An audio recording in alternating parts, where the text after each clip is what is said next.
हम लोग भौतिकी में पढ़ेंगे। जो क्लास 12 का भौतिकी है उसमें हम लोग एक जो विद्युत आवेश क्षेत्र है उसका जो एक टॉपिक पढ़ेंगे जिसका नाम है विद्युत क्षेत्र रेखाएं। पिछले लेक्चर में हम लोगों ने पढ़ा था विद्युत क्षेत्र के बारे में।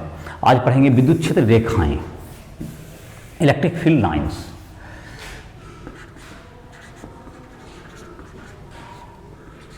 विद्युत क्षेत्र रेखाएं,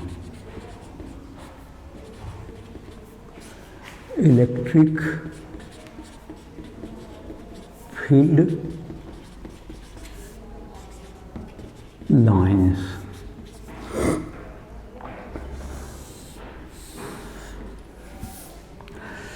किसी दिक् स्थान में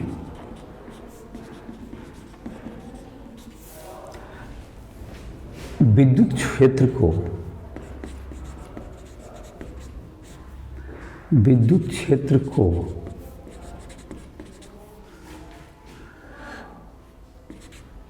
रेखाओं की मदद से प्रदर्शित किया जा सकता है, प्रदर्शित किया जाता है।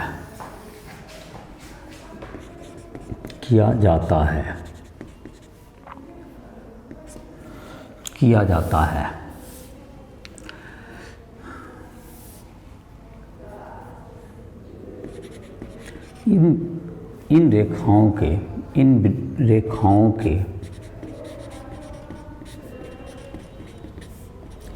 निम्नलिखित अभिलक्षण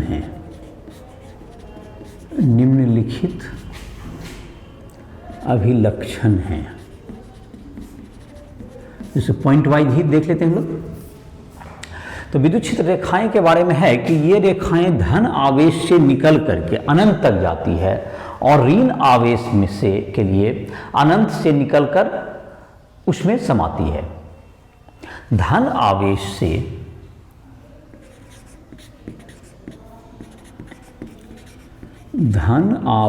से विद्युत क्षेत्र रेखाएं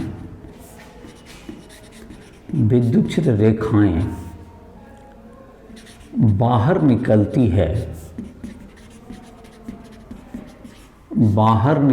है तथा ऋण आवेश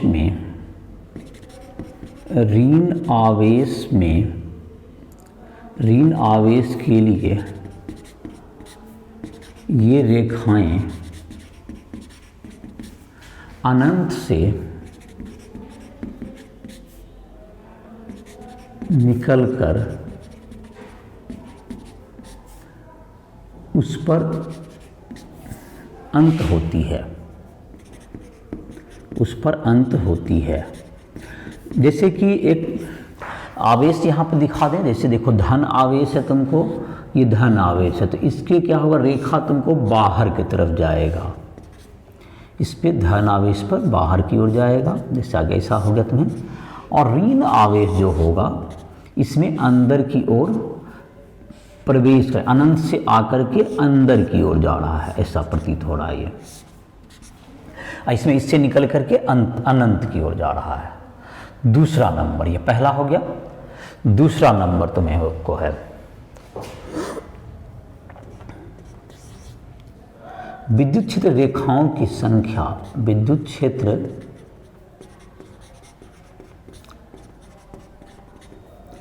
रेखाओं की संख्या विद्युत आवेश के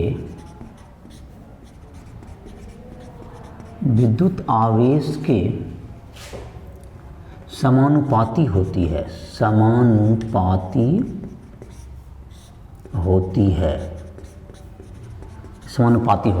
तो इसका मतलब ये हुआ कि आवेश अगर तुमको किसी आवेश से अगर 2 कूलम का है तो उससे अगर 2 आवेश निकालते हैं तो 3 कूलम से 3 आवेश निकालेंगे, 4 कूलम से 4 रेखा निकलेगी।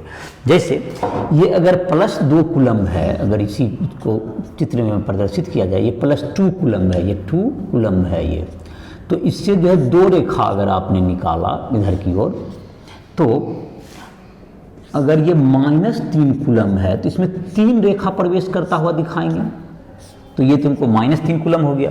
3 रेखा मतलब दिखा दिए तो 3 हो गया, तो ये दोनों एक दूसरे के क्या हो गया, प्रोपोर्शनल होता है। जितना अगर इसमें 2 में, अगर 2 कूलम में 4 तो 3 कूलम में 6 रेखा दिखा देंगे उसी के समानुपाती। तो ये हो गए तुमका 2 इसके गुण हो गए।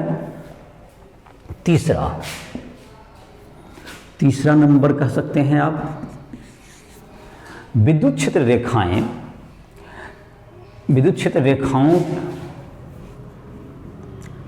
किसी बिंदु पर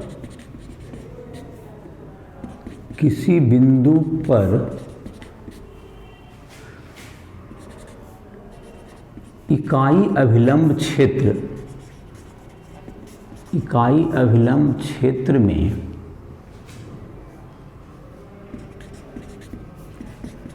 विद्युत क्षेत्र रेखाओं की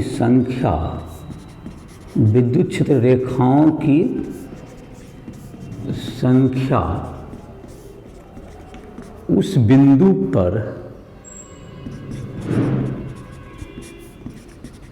विद्युत क्षेत्र की तीव्रता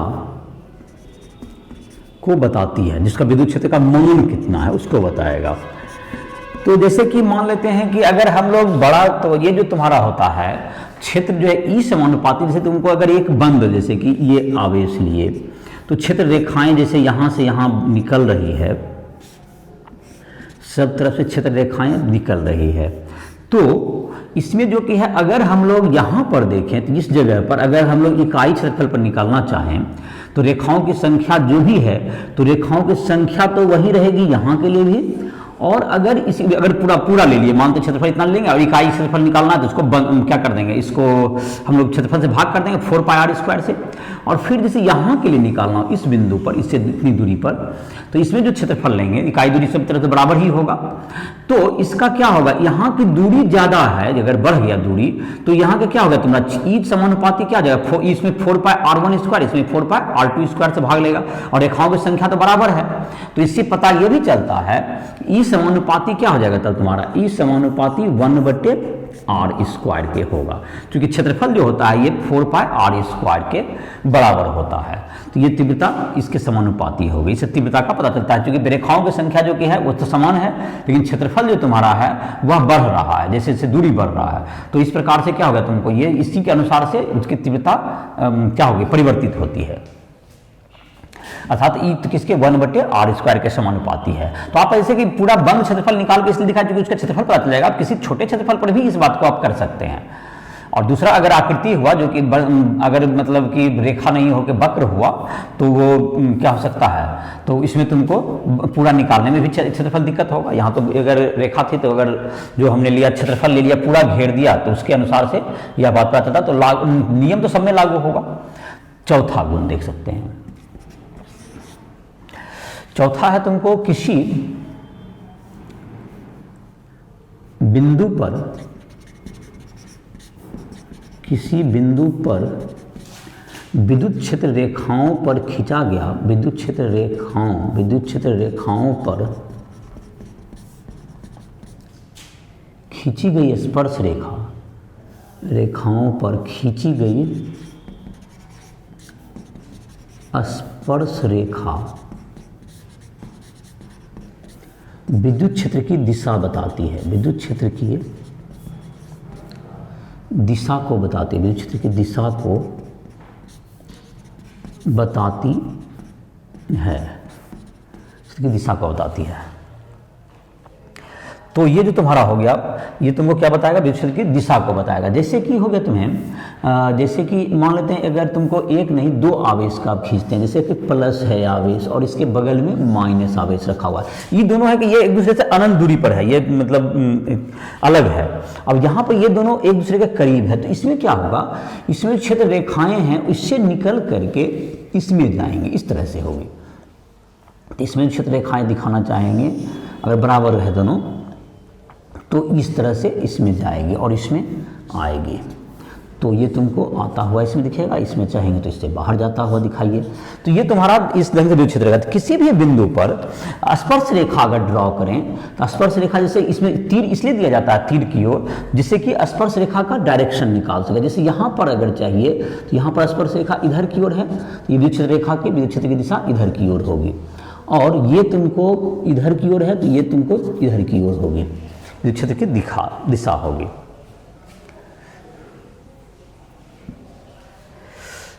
तो पांचवा तुमको है, इसमें है तुमको विद्युत क्षेत्र का, ये तुमको संख्या घनत्व, तो तुमको ये दिशा को बताएगा।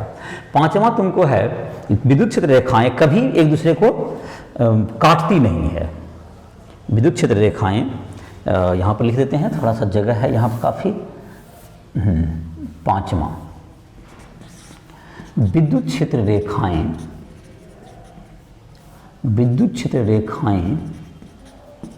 एक दूसरे को कभी काटती नहीं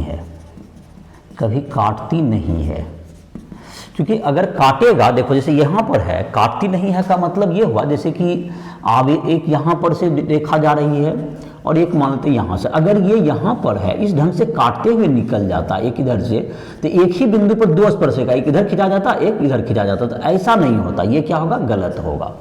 तो चूंकि यहाँ पर क्या होगा, एक स्पर्श रेखा इधर की ओर इशारा, एक ही बिंदु पर दो दिशा हो जाएगी, एक ही बिंदु पर दो विद्युत क्षेत्र की दिशा, जो संभव नहीं है। एक ही क्षेत्र बिंदु पर क्यों नहीं काटते, जैसे तुम्हारा किताब में क्वेश्चन भी है, एक ही बिंदु पर विद्युत क्षेत्र की दो दिशा हो जाएगी काटने पर। तो काटने पर क्या हो जाएगा, एक ही क्षेत्र बिंदु पर दो दिशा, जो संभव नहीं है, तो संभव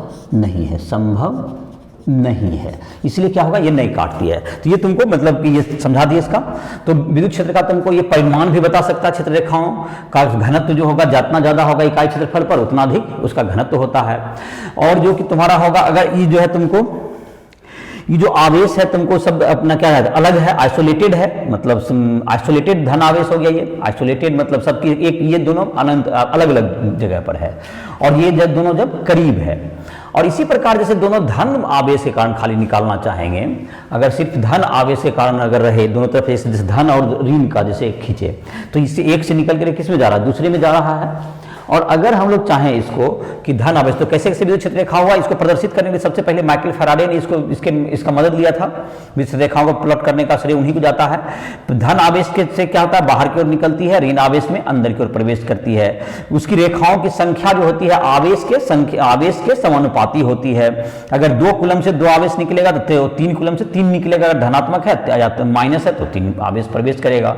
अगर 2 कूलम से मान लेते हैं 4 का रेखा निकालते हैं तो 3 से उसके डबल निकल जाएगा, मतलब 6 निकल जाएगा, समानुपाती होगी। किसी बिंदु पर विद्युत क्षेत्र की तीव्रता को निकालना है तो उसे इकाई क्षेत्रफल से कितनी रेखाएं गुजर रही है वह उसके क्या बताएगा, विद्युत क्षेत्र की तीव्रता को बताएगा। जैसे कि अगर पूरा यहाँ पर जो दिखाया गया चित्र में कि ये तुम्हारा क्या होगा, अगर जैसे जैसे दूरी बढ़ा रहे हैं तो देखते हैं रेखाओं का संख्या तो वही रह रहा है पूरा घेर लिए तो, लेकिन क्षेत्रफल क्या हो रहा है, बढ़ रहा है। तो इकाई क्षेत्रफल पर जो कहते हैं उनको रेखाओं की संख्या क्या हो गया, 4πr² के समानुपाती हो गया, विद्युत समानुपाती हो गया, इसलिए इसको क्या लिख दिए, ये समानुपाती 1/r²। किसी भी अगर विद्युत क्षेत्र रेखा पर क्या निकालना है, किसी भी बिंदु पर अगर विद्युत क्षेत्र की तीव्रता का, विद्युत क्षेत्र की दिशा निकालनी हो तो क्या करते हैं हम लोग, उस पर स्पर्श रेखा ड्रॉ करते हैं।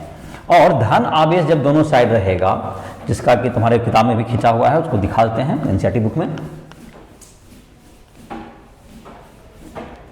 जैसे कि धन आवेश है, यहाँ पर ये धन आवेश है, ये धन आवेश यहाँ रखा हुआ है, तो ये दोनों एक दूसरे को प्रतिकर्षित करते हैं। इस ढंग से रेखा जाएगी, बीच में कोई रेखा ही नहीं जाएगी, इसलिए शून्य हो जाएगा विद्युत क्षेत्र। इस ढंग से क्या होगा, ये रेखा जाती है। और संख्या तो जितना चाहिए आप निकाल सकते हैं इसको, और इस ढंग से क्या होता जाएगा, तुमको क्षेत्र रेखाएं आप इधर दिखा सकते हैं इसको। तो इस ढंग से क्षेत्र रेखाएं गुजरती है। ये 2 धनात्मक आवेश हुआ, तो मैंने बीच में क्या हो गया, इसमें नहीं गुजर रही है तो उसका वहाँ पर शून्य हो जाएगा। ये 2 धन आवेश का। तो और एक धन ऋण का तुमने देखा, धन और ऋण में क्या होता था, अभी जैसा कि बनाए इसमें से निकल करके ये क्या होती है, इसमें से निकल करके इसमें प्रवेश करती है, जैसा कि बना हुआ अभी भी है बोर्ड पर। तो ये तुमको विद्युत क्षेत्र रेखाओं का, तो विद्युत क्षेत्र रेखा कभी भी एक दूसरे को, देखो कोई भी रेखा एक दूसरे को काटती नहीं है कभी भी, नहीं तो क्या संभव होगा, एक तरफ स्पर्श रेखा खींचेंगे तो दूसरा तरफ क्या होगा, फिर स्पर्श, दूसरा पट स्पर्श रेखा खींचेंगे, दोनों अलग अलग दिशा को निर्धारित करेगा। इसका मतलब ये हुआ कि विद्युत क्षेत्र तब तो एक ही बिंदु पर दो दिशा को इंडिकेट करेगा, जो कि संभव नहीं है। तो ये होगा तुमको विद्युत क्षेत्र रेखाओं के बारे में कोई जानकारी। अब हम लोग देखते हैं इस लेक्चर में विद्युत द्विध्रुव पढ़ते हैं। विद्युत फ्लक्स जो है तुमको गॉस थ्योरम के ठीक पहले पढ़ा देंगे, तो विद्युत फ्लक्स के बजाय पहले विद्युत द्विध्रुव को आरंभ करते हैं।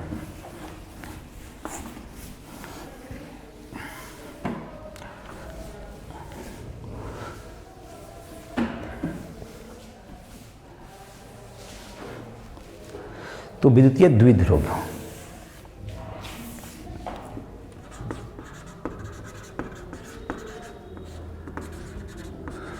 विद्युतीय द्विध्रुव, इलेक्ट्रिक डाइपोल।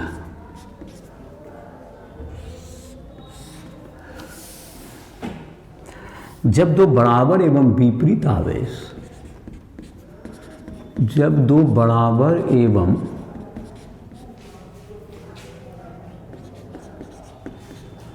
विपरीत आवेश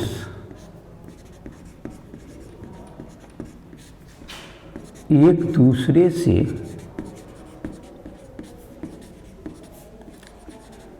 कुछ दूरी से पृथक हों, कुछ दूरी से पृथक हों,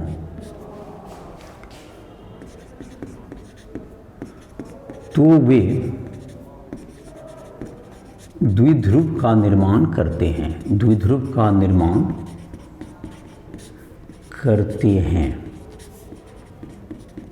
तो वे द्विध्रुव का निर्माण करते हैं। जब एक दूसरे से कुछ पृथक दूरी पर रहेगा तो वो द्विध्रुव का निर्माण करेंगे, उसे द्विध्रुव कहते हैं, विद्युतीय द्विध्रुव कहते हैं। जैसे कि यहाँ पर हो गया तुमको एक धन आवेश और यहाँ पर है प्लस क्यू और यहाँ पर है एक ऋण आवेश माइनस क्यू। इन दोनों का परिमाण जब दो धनात्मक समान परिमाण के भी होनी चाहिए,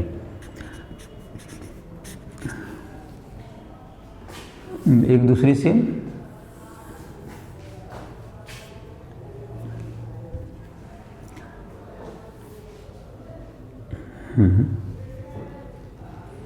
तो एक धन आवेश होना चाहिए, एक ऋण आवेश। जब दो बराबर एवं विपरीत, बराबर एवं क्या होना चाहिए, विपरीत, मतलब कि बराबर परिमाण में और चिन्ह में विपरीत होना चाहिए। छोटी दूरी से अगर क्या हो, अलग हो, मतलब कम दूरी से अलग हो, तो एक बराबर आवेश है, मतलब कि जो बराबर भी होना चाहिए और विपरीत। दो बराबर एवं विपरीत आवेश जब एक दूसरे से कुछ दूरी से पृथक हों तो वो कौन सी का निर्माण करते हैं, विद्युतीय द्विध्रुव का निर्माण करते हैं। तो विद्युतीय द्विध्रुव का आवेश एवं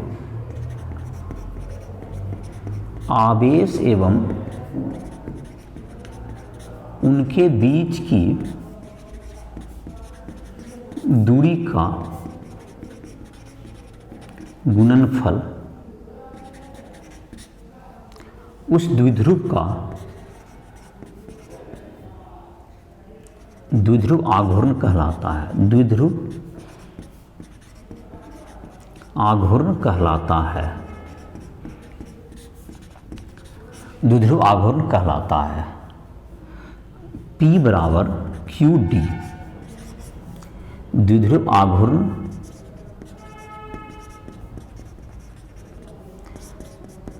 डाइपोल मोमेंट,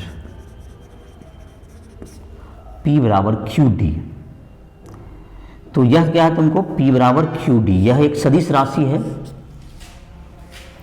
द्विध्रुव आघूर्ण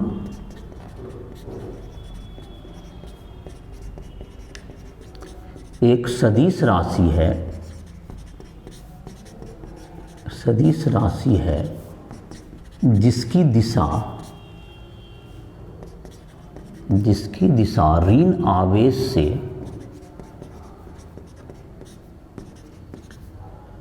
धन आवेश को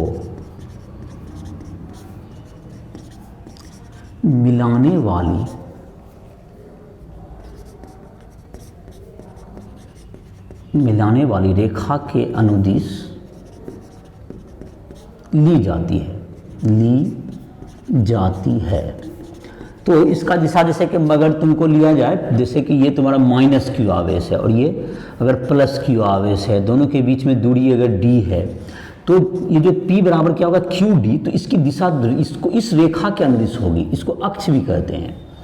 यह तुमको क्या कहलाता है? इसका अक्ष कहलाता है। ये तुमको P का ये हुआ P वेक्टर मतलब क्यू डी, P वेक्टर द्विध्रुव आघूर्ण,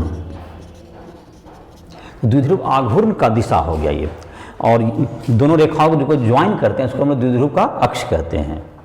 तो अक्ष के ही अनुदिश होगी, तो दोनों आवेशों को मिलाने वाली रेखा द्विध्रुव का अक्ष कहलाती है। इसका जो द्विध्रुव आघूर्ण जो का मात्रक क्या होगा? P बराबर क्यू डी है।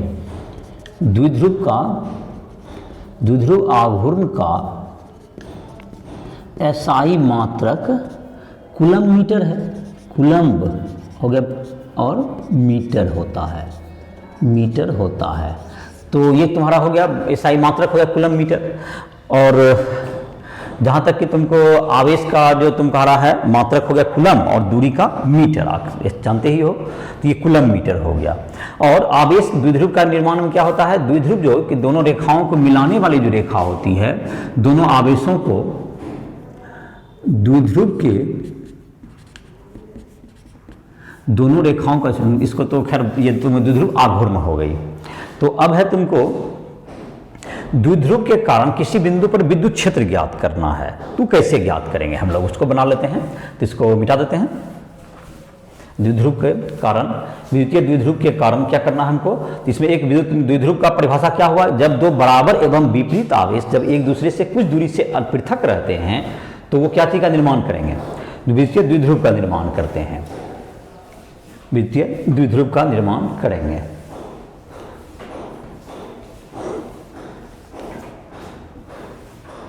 तो विद्युतीय द्विध्रुव का तुमको जहां तक है,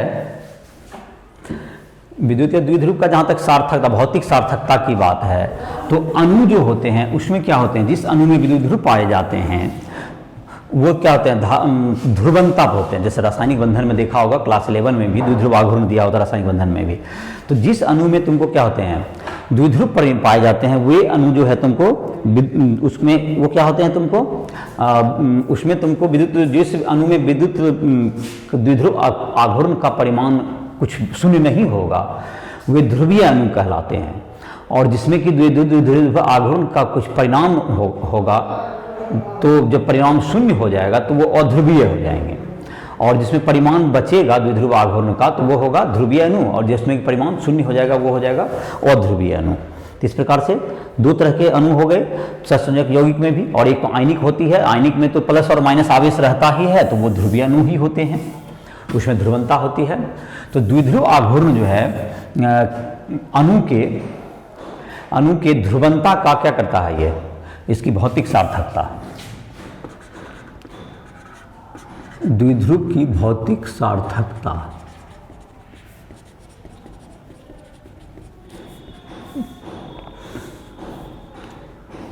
अणु में आवेश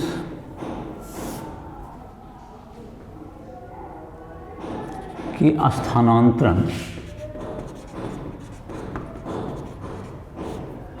के कारण, आवेश मतलब इलेक्ट्रॉन के स्थान था, आवेश मतलब यहाँ पर ब्रैकेट में कौन हो गया? इलेक्ट्रॉन। एक्चुअली में स्थानांतरण के कारण, आवेश के स्थानांतरण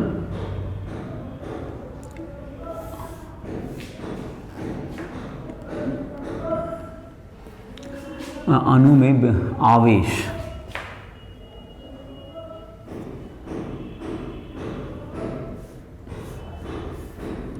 के स्थानांतरण, क्या वाक्य अर्थ है? चलो फिर से बनाते हैं इसको, नया वाक्य बनाते हैं।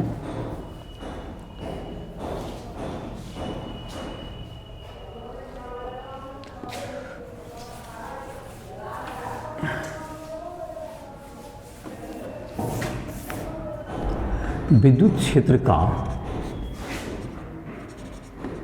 विद्युत द्विध्रुव का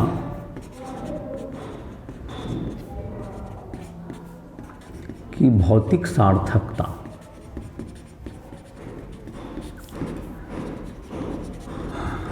अणुओं में इलेक्ट्रॉन के स्थानांतरण से बराबर एवं विपरीत आवेश, बराबर एवं विपरीत आवेश उत्पन्न होते हैं, जिससे द्विध्रुव का निर्माण होता है, जिससे द्विध्रुव का निर्माण होता है, द्विध्रुव का निर्माण होता है, द्विध्रुव का निर्माण होता है। तो इससे विद्युत द्विध्रुव का निर्माण होगा। और जैसे कि तुमको जैसे Na+ और Cl- है, तो यहाँ पर क्या आ जाएगा, ये भी द्विध्रुव हो गया, यहाँ पर Na+ हो गया जैसे है तुम्हारा, और Cl यहाँ माइनस हो गया। तो ये भी तुमको जितना प्लस आवेश एक इलेक्ट्रॉन इसने दिया, एक इलेक्ट्रॉन इसने लिया, ये भी एक क्या हो गया, विद्युतीय द्विध्रुव हुआ, विद्युतीय द्विध्रुव हुआ ये भी। अब जैसे कि HCl में अगर सहसंयोजक बंधन भी बनता है तो इसमें कुछ क्या जाता है तुमको, एकल बंधन जो बनेगा इसमें कुछ जितना प्लस होता है इस पर माइनस, तो ये भी द्विध्रुव बन गया, द्विध्रुव। द्विध्रुव आघूर्ण, द्विध्रुव आघूर्ण